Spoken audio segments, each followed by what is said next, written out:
What I'm about to tell you could absolutely, I know you've heard this before, absolutely end commentary, not just on YouTube, but on the internet in general.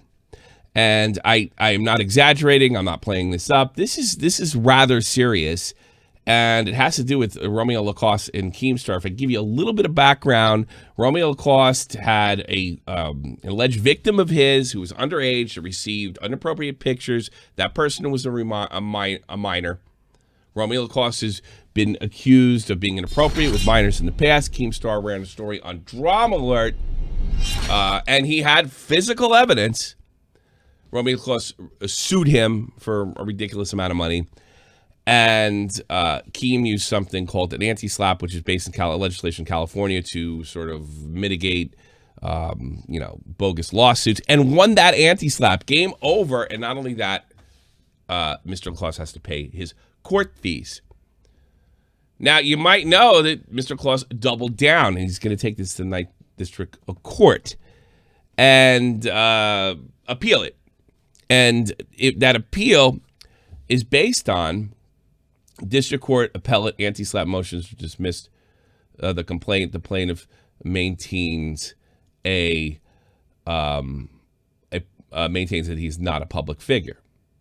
Now, that's certainly sort of ridiculous considering he has 900,000 subs. He's Justin Bieber. Got tattoos from this guy. Of course, he's a tattoo artist. Rice Gum. Some pretty major people. 900,000 subs on YouTube, verified. He's certainly acting like a public figure. He's used that fame, being sort of tattoo artist for the LA stars, to promote a career on YouTube. And he was exposed for somebody who's having inappropriate text, photos exchanged between people that are underage. Keem ran the story and used the anti-slap.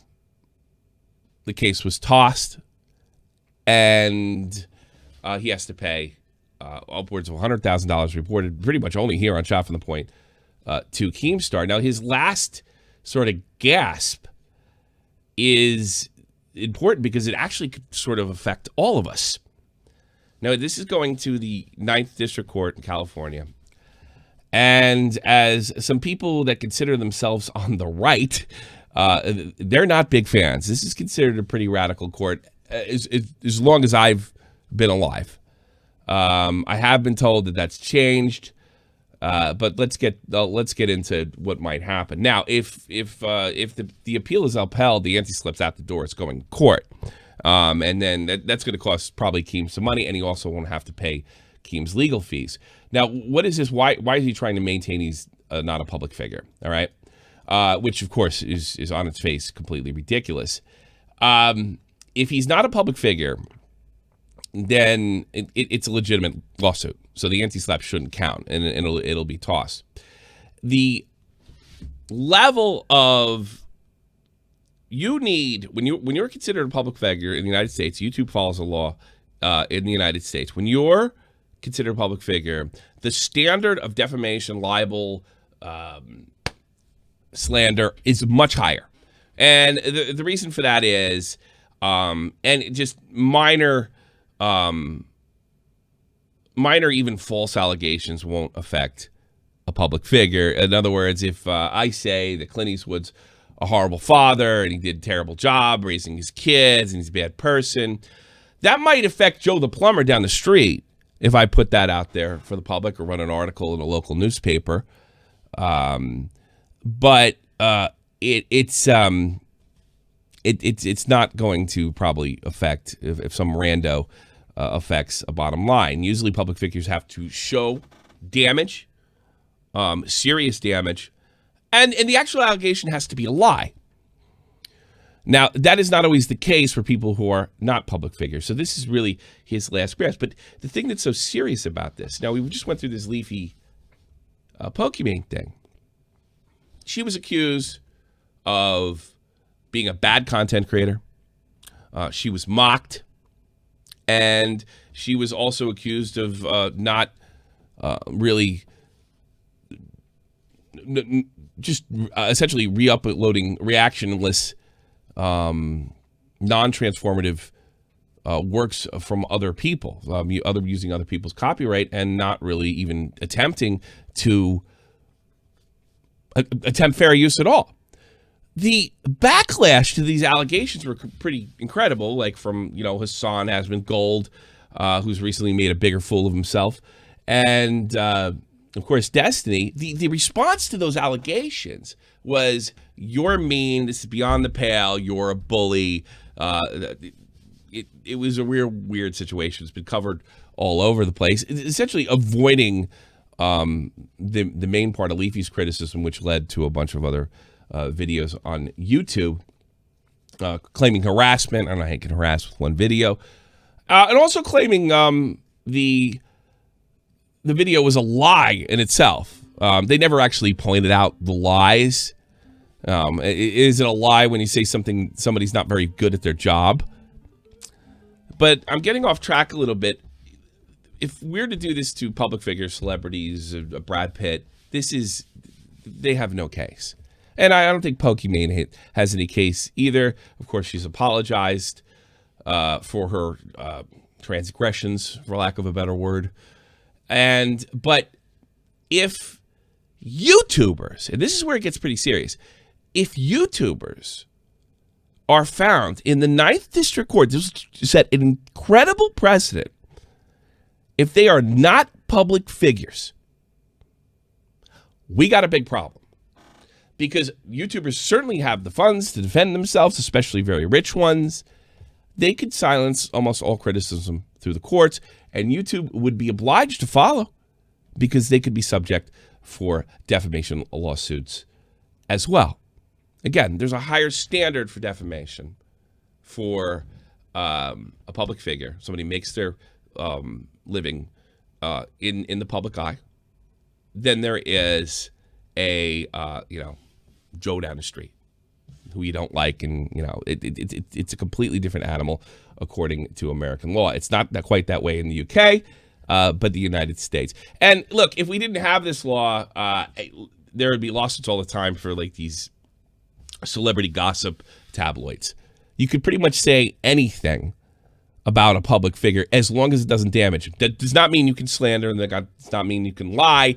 But like, again, the standard is much higher. They have to show damage. Like, in other words, if I, criticize a big time celebrity, or maybe I even make a lie, and that person, they can't even show any kind of damage because this guy, he's got a small little YouTube channel. He said, admitting he lied to you, but this doesn't really reach the standards. It would really affect journalism adversely if, because we do have freedom of speech, and we shouldn't be dragged into court every so often because some celebrity feels you were lied about. And a lot of times they'll, what they'll do is let's say I say this guy's bad at this or bad at that.